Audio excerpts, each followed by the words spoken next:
Very good. Well, thanks for coming, everybody. I'm State Senator Don DeWitt from the 33rd Senate District, representing Kane, McHenry, and DuPage counties.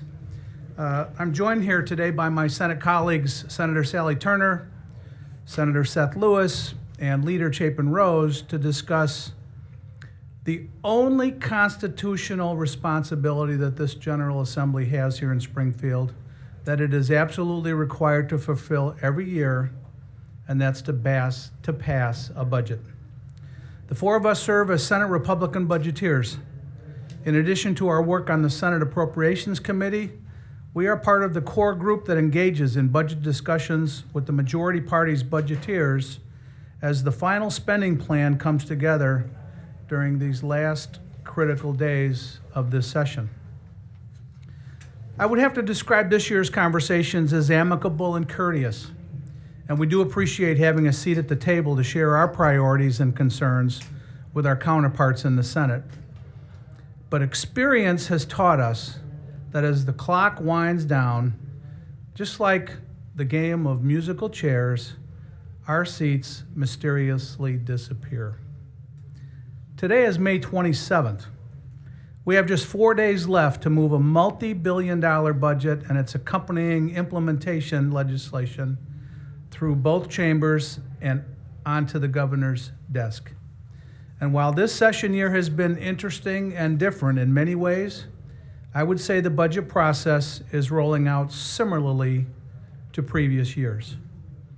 Every year, agencies and department heads appear before the Appropriations Committee to present their funding requests for the coming fiscal year. Those requests are introduced through legislation and assigned bill numbers as part of the formal legislative process. This year, in response to feedback that the process is either difficult to follow or simply non-transparent, all of those agency requests were rolled into a single bill that was filed several weeks ago, Senate Bill 2512. I'm sure many may have found that helpful. However, despite what you may have read, this document is not the budget. It is not the document we are reviewing and vetting. It is not the document that we will all vote on. In the coming days, we expect to see one amendment or perhaps several amendments that will become the final fiscal 2027 budget. And if history is any guide, Republicans will not see the thousands of pages of final budget language until late on the final day or during the overnight hours of May 31st. This is my 8th and probably final budget year.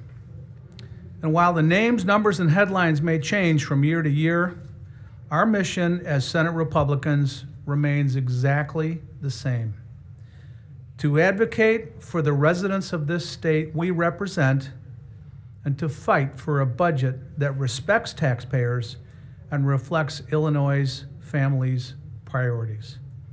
I'm happy to now turn the podium over to my colleague, Senator Seth Lewis. Thank you, Senator. Good morning. I'm State Senator Seth Lewis. I represent the 24th District in the Western DuPage and suburban Cook counties. Thank you all for being here today. Since February, the Senate Appropriations Committee has heard testimony from agency and department leaders from across state government. These hearings are an important part of the process because they give lawmakers like us the opportunity to ask questions, review priorities, and better understand how taxpayer dollars are being spent. As Senate Republican budgeteers, our focus throughout this process has been straightforward: fiscal responsibility, accountability to taxpayers, and identifying ways to make government more efficient while delivering the services to those who need it most. We have not agreed with every proposal brought before us, but we have appreciated being a part of the conversation and engaging in the process in a constructive way. As Senator DeWitt mentioned, all of those agency and departmental requests have been compiled into a 3,178-page document known as Senate Bill 2512. And that's an important number, 3,178 pages. The legislation currently outlines approximately $53.7 billion in spending. Senate Bill 2512 was filed on May 7th, 2026. That's an attempt to provide transparency in the 3 weeks of time in order for all of us to review. That's a good start in making government more transparent. But here's the issue. Earlier this year, during his budget address, Governor J.B. Pritzker proposed a budget totaling roughly $56 billion for the coming fiscal year. Another record high spending plan for the state of Illinois. That leaves a gap of over $2 billion between what has publicly been filed in SB 2512 and the governor's proposed level of spending. And that is where we have serious concerns about transparency. Because we know what happens next. Between now and the overnight hours of May 31st, we'll see an amended budget that has hundreds of additional pages that detail where that $2 billion in spending and tax and fee increases are going to go. This will represent the full budget that lawmakers and the public may only have hours to review, if not even minutes. That is not transparency, and we should be able to see those pages now. Let us see the full budget bill now. A budget should not be built behind closed doors and rushed before sunrise. The people we represent deserve a budgeting process that is open, understandable, and deliberate. Families and small businesses across Illinois do not make billion-dollar financial decisions in the middle of the night. State government should not operate that way as well. Transparency is not a partisan issue. Taxpayers deserve to know how their money is being spent before the vote is called, not after. When major spending items are added at the last minute without adequate time for lawmakers or the public to review and examine them, it undermines the confidence in the process and creates understandable skepticism about how taxpayer dollars are being spent. Transparency should not be an afterthought.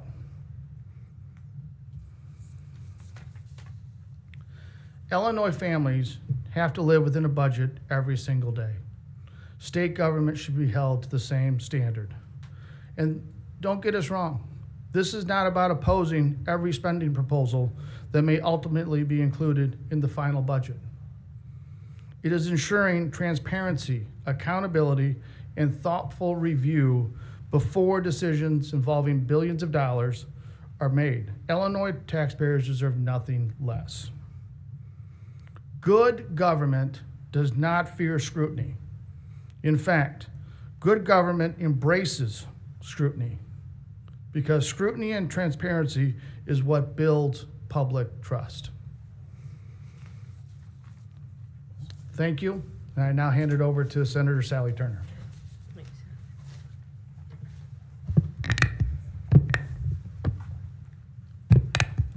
Good morning. Hi, I'm State Senator Sally Turner, and I represent the 44th Senate District. Right before this press conference, you heard from some folks with the Illinois Revenue Alliance, as well as some legislators who are promoting new taxes. These new taxes were to fund even more government spending. And once again, it's Illinois families, our farmers, our small businesses, our job creators who would end up paying the price. That should concern every single taxpayer in this state. Let's talk about what they're actually pushing. One of those ideas is brand new digital advertising tax. That cost is not going to stay just with large tech companies. It's going to get passed down to small businesses that rely on affordable online advertising to reach customers to grow their business base. It's about the local bakeries trying to attract a customer online, a person running a small business out of their home. Those businesses are already dealing with major inflation, rising utility bills, higher insurance costs, and increased expenses across the board. We're also seeing these new proposals to eliminate the sales tax on biodiesel and renewable diesel. At a time when our farmers are already facing costs and uncertainty, this sends exactly the wrong message to rural Illinois. These incentives that support our soybean farmers, their diesel production, their biodiesel production, their transportation jobs, their local economies throughout our state. 20% of our truckers drive with biodiesel fuel. And do you think that that's going to make our taxes lower? No, it's going to increase our taxes, and our goods and services are going to go up if they eliminate that tax incentive. Let's not forget what this does to our families. It means paying more at the pump for those workers that rely on travel every day. And at the same time, there are efforts to roll back incentives tied to the Blue Collar Jobs Act, which that has helped support investment in manufacturing growth and good paying jobs in our state. Instead of making Illinois more competitive, these ideas move us in the opposite direction. Our Illinois families are already stretched thin, and they do not want higher taxes. They do not want higher fuel costs. They do not want policies that make it harder to run a business, create jobs, or support our agriculture. What they want is affordability and responsible budgeting. And unfortunately, that is not what we're seeing right now. We're seeing continued spending growth, followed by discussions about how people should pay even more for it. That's the wrong direction for Illinois. And our hardworking taxpayers, our citizens of this state, deserve better. Thank you, and I'd like to now turn it over to Senator Rose. Thank you, Leader Turner. Chapin Rose, 51st District. So we want to talk a little bit more on this transparency issue, and then I want to turn to the press conference that was in right before us. You know, the governor's introduced budget was already $700 million in the hole. He had $712 million in proposed tax increases to pay for that. But then after the most recent revenue estimates came out a couple weeks ago, he's now $900 million in the hole, okay? So a couple weeks ago, the governor's proposed budget goes $900 million in the hole. Then as Senator Lewis just pointed out, then you have this mystery bill that comes out of nowhere that's $2 billion less than the governor's, right? So what's missing from that? Where'd all that spending go? It went off book. It's things like transfers and fund transfers and all those budgetary gimmicks and things that you've seen Springfield do for years to sticky tack and duct tape a budget together. So at the end of the day, you have less transparency in the name of transparency, which is only in some Orwellian world can you come up with that. But the reality is you're missing $2 billion 2 weeks out. You already have a $900 million hole in the governor's budget, and we all know what's going to happen. Sometime between now and Sunday night at midnight, the real budget's going to show up, and no one in this room, no one watching this at home is going to know what happened until Monday, Tuesday, Wednesday next week after it passed. So this is the definition of insanity, folks. I mean, boom, just like that. You're going to have 3,000 pages, drop it out of nowhere, as Senator Lewis pointed out. Then you'll have a revenue bill, then you'll have a BIMP bill, and suddenly you'll be able to find out what did happen to that $2 billion. And by the way, everybody, does anyone really think it's just going to be $2 billion that magically reappears? It's a magic. It's going to be way more than $2 billion that reappears, all right? But then I think the real question here, that's the Democrats' games and budget chicanery that we've dealt with for years. The real question here is, how much is enough? Since J.B. Pritzker took over as governor 8 years ago, spending in this state is up $16 billion. $16 billion. Where does it stop? When does it end? How much more can the people of Illinois take? He's tripled people's power bills. He's 3 different times he's voted to raise your power bills in this state. And yet spending's up $16 billion, and the people who are in here just before us want billions more in taxes on the working people of Illinois. Where does it end? How much more do you need? When does it stop? Oh, by the way, it's not going to stop May 31st at midnight. I can tell you that much. All that stuff that was just talked about a second ago, all those billions in tax increases, they're all coming back in veto session, in lame duck session. They know they can't pass them now with November between here and there, but once November's over with, they'll decouple the heck out of Illinois. By the way, when you hear, progressive leftist buzzwords like decouple, okay, that's just a fancy word for tax increase. It comes back to this. How much more can the families of Illinois who are already struggling take the spending, this unconstrained, out of control spending by J.B. Pritzker and the Democrats, that $16 billion still isn't enough? No, let's go tax people more. Let's go tax them more. So transparency, we'll all find out sometime next week what really happened. Don't for a minute fall for this nonsense of the transparency bill from 3 weeks ago, missing $2 billion. But really the question is like, how much is enough? When does it end? When do you stop punishing the working people of this state? Anybody have anything else to add? Okay. Any questions? Senator, when you talk about $2 billion missing, you've also talked about how you guys have gotten a seat at the table with Senate Democrats for all this. Have you confronted them about this? And if so, what do they tell you? What we're referring to is where we've been invited. And yes, we've had a seat at that table. We've had meetings and appropriations that have been scheduled.